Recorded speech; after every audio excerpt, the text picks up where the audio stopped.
All right, good morning, everybody. So, a little bit of a late start today. Uh, you know, life happens. A little bit out of my regular routine, but nothing too severe. All right. So this morning on Watch, I've got Weibo. Uh, it's named a new chief of finance. It also has a headline here that Q4 adjusted profit and revenue both rise. So it's catching a bid this morning. I have a level at $51.50 for an entry on a pullback. I imagine that after, I don't know, what is it, pre-market here, about a 3.3% rise, there's going to be some profit taking. Pre-market, it goes up as high as 53.50. So I have an entry at 51.50, and once the bell rings, I'll get a good assessment on where exactly this price, if it starts just plummeting. The next price that I have, let me go back here and see where I put my Fibonacci. My for whatever reason, my charts decided to not link anymore. So you can see here on the 1 minute, I've got the Fibonacci up, but on the daily, it doesn't give me, the Fibonacci isn't there, and I don't know why it's doing that.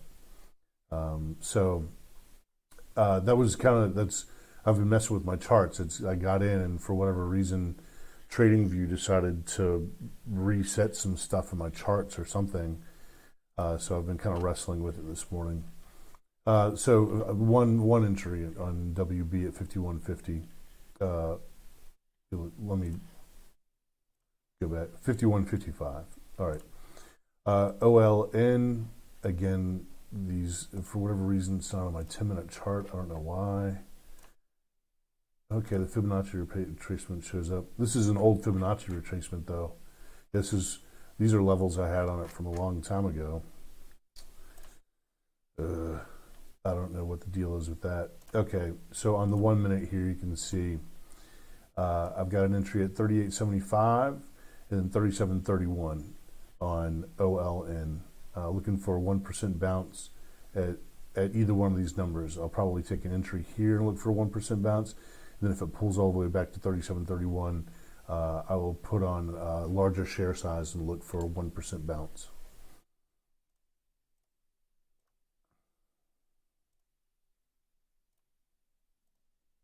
All right. So then TKAT. I don't have an entry on TKAT. TKAT is a momentum play. It's continuation from yesterday. I've forgotten what the news is on this, and TradingView isn't giving me news. So for this, I mean, it's quite possible it could come back and fill the gap plus some. You can see here on the daily. Here it is at $30.26, and it closed yesterday at $22.60. To close the gap would mean we would get to the top of this tail at 25. Let's see, the high yesterday. The high was $24.90. So if it comes back to fill the gap, I imagine, it's possible it could retrace all the way down to the 50% mark at 15.13 today. I mean, it's a tough call. It's a momentum stock. It's just a tough call on exactly what is going to happen with the price today. Right now, pre-market, it's really high. There are bound to be people who are selling. Let's see how many shares. It traded 68 million shares yesterday, and it has an 11 million share float. So you got to kind of just keep an eye on volume and to see where float is going to roll over and so forth. Let's see, linked. See this little link button right here? That means when you do one thing to one chart, it shows up on all the rest of the charts. And I don't know why. Like, for example, I have this Fibonacci on WB here, but it doesn't link to the other charts, so it's kind of annoying. Okay, and then there's SINO. Now, SINO, I've had my eye on for a while here. There's something about this company that really grabs my attention. It is a global shipping company that is now getting into crypto. The headline is they've bought some 2,783 digital currency mining servers.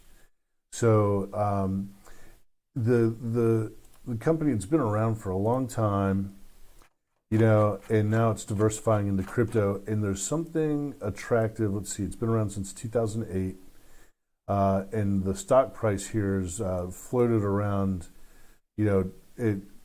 It's gone down as low as $2 or so or something. Well, so the news is giving it momentum at the moment. So I want to invest in this. However, I want to wait until, and in fact, actually, I missed a really good entry here at 455. You can see back here when on the 5th of March when everything was selling off and the VIX was rising up. It gave a really good entry at the 25% mark off of this high here at 1232.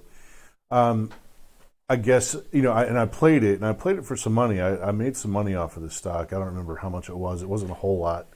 I didn't take a whole lot of risk on it. But there's something about the combination of global shipping and cryptocurrency that I don't know, it just seems logical.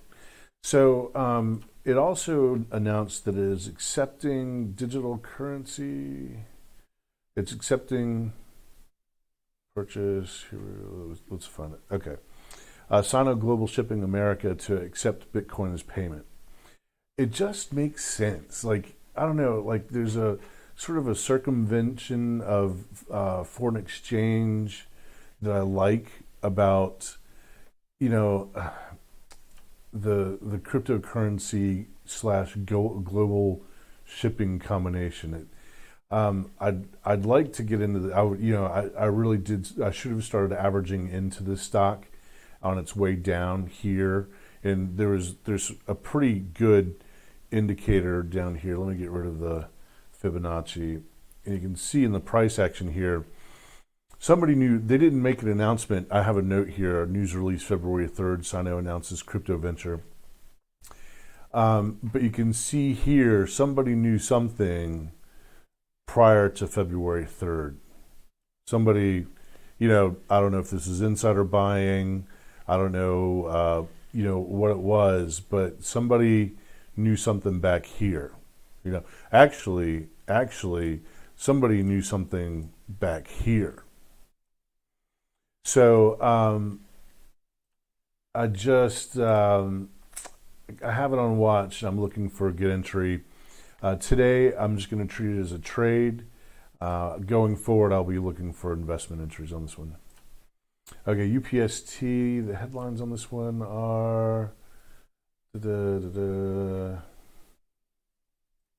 Oh yeah, this is strange.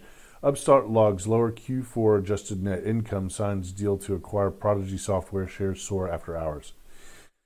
I don't know what Prodigy Software is. I don't know anything about UPST. Really, I'm just looking at price action here. And I put a Fibonacci on this one. Let's see, let me pull up.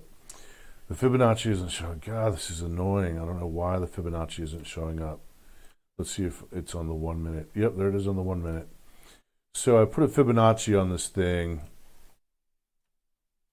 and so a pullback to 81.91 and 78.18 are entries for me according to the Fibonacci consolidation. So they're going to be profit. They're going to be people who take profit. I imagine it's going to be at the bell or near the bell. So these two entries. I don't know a lot about this company. I've never seen it before. I've never traded it before. So I don't have a lot of confidence in 81.91. I'll take a small trade there for a bounce, but then 78.18, and it's giving me two numbers here. What do I have? Let's see. Let's get rid of that one. All right, at 78.18, I've got an entry. So that's what I have on watch today. There's a bit going on. Okay, so this one also has a large float at 44 million shares. UPST does. I have it on momentum. Usually for momentum plays, I like to see a smaller float.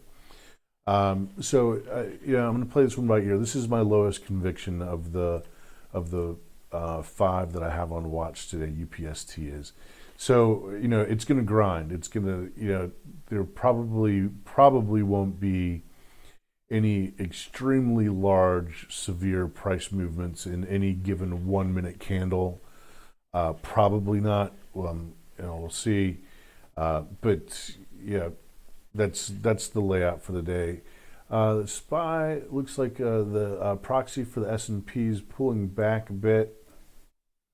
Pre-market here. Let's see, what time is it? 9:11. Okay. And so, it was a really bullish day yesterday after the Fed Fed announcement, and I had to leave to go pick up my kid from school. I leave, pretty much whether I'm at the office or at home. I have to leave basically at 2:00 every day to go pick up my kid, and of course that's when yesterday, everything started to go nuts and move up. The VIX, so the VIX is down here, and it's made a new recent low into the gap. So this gap is the gap between late February, when the market really started to tank in late February of 2020. It gapped up here to from 18.2 to 22 even. And so it's running up a bit today, the VIX is. I imagine, the market is probably going to come back to test a level that's, around 22 or so.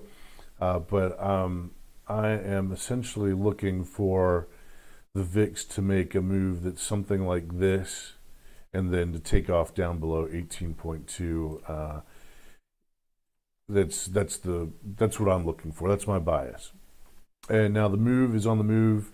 We'll probably see the move bump up a bit higher today. The long yields are on the march. You can see here, this is the 10-year. Here's the daily. Let me move. I really don't know why TradingView decided to tweak today. So anyway, the 10 years bumping up to 1.74.